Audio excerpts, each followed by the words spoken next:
Christelle Mihailovic, je suis chef de service éducatif depuis 2015 aux Femmes Laurées des Bouleaux.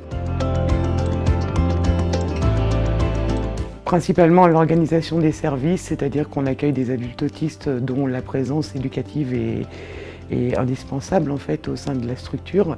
Donc mon premier rôle, c'est en fait de coordonner les services pour qu'il y ait le bon nombre de professionnels dans l'accompagnement des résidents. Et mon travail consiste aussi en l'organisation de toutes les activités, les relations avec la famille, la construction des projets personnalisés avec les équipes. Alors j'ai toujours travaillé dans le handicap et le handicap complexe puisque j'ai été pendant plus de 20 ans éducatrice auprès d'enfants polyhandicapés. Et donc l'autisme est venu en fait, je ne connaissais pas du tout l'autisme, bien qu'il y avait quand même ce type de public sur les structures de polyhandicap. Et c'est un public qui demande beaucoup de réflexion, donc c'est ce qui m'intéresse. Alors la crise sanitaire a changé, moi, ma manière de travailler dans l'empressement. On a dû, sous 24 heures, fermer l'établissement, réorganiser en fait l'ensemble du service par maison pour éviter en fait un maximum la contamination du public. Donc le gros du travail a été de mettre des vacataires quand on avait des arrêts maladie sur des maisons de manière fixe et éviter tous les croisements. Donc le gros du travail, c'est la personne autiste est très ritualisée, elle a besoin de repères, de routines quotidiennes. Là, du jour au lendemain, on a bouleversé l'ensemble de leurs repères. On s'attendait à avoir quand même quelques manifestations, notamment au travers des troubles du comportement, ce qui n'a pas été le cas. Alors les gestes barrières, on a beaucoup travaillé avec la psychologue en collaboration pour déjà faire accepter le port du masque à certains résidents.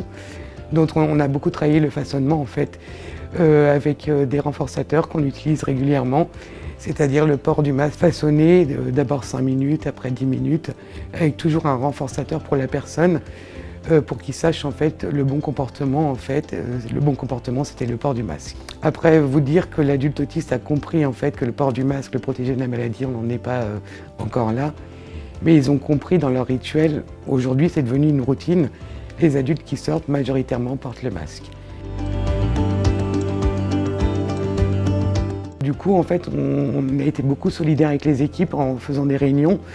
On a beaucoup misé sur les projets en interne, c'est-à-dire qu'on a eu des équipes qui ont été quand même volontaires de créer un échappatoire pour les résidents et pour eux, parce qu'on n'avait plus de sortie extérieure, il n'y avait plus d'activité. Le risque, en fait, c'est le confinement total de l'adulte autiste et l'emprisonnement, en fait, sur l'établissement.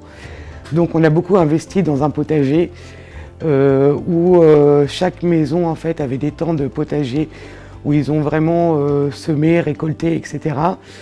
Et je crois que ça a donné une dynamique à l'établissement et les personnels étaient fiers en fait également de créer quelque chose, quoi.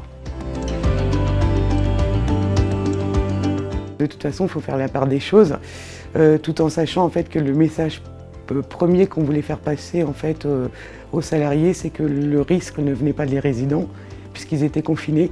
Le risque venait de nous, personnes extérieures. Et ça, en fait, on a une réflexion qui est un peu contradictoire, entre guillemets, puisque quand on pense qu'on va travailler en structure médico-sociale ou en hôpital, on pense tout de suite que le patient va nous contaminer. Et non, en fait, c'est l'extérieur qui est contaminant. Pour l'instant, je pense qu'il faut continuer en fait à réagir et à s'adapter avec la pandémie et au niveau éducatif, proposer toujours en fait de la vie en fait dans ces restrictions, c'est-à-dire continuer sur des activités, des projets novateurs. C'est vrai que c'est compliqué parce qu'il y a beaucoup de familles qui nous font des retours sur le nouveau vaccin, etc. Il y a des craintes, il y a des peurs, mais je pense que c'est la seule porte de sortie qu'on aura, c'est la vaccination pour tous.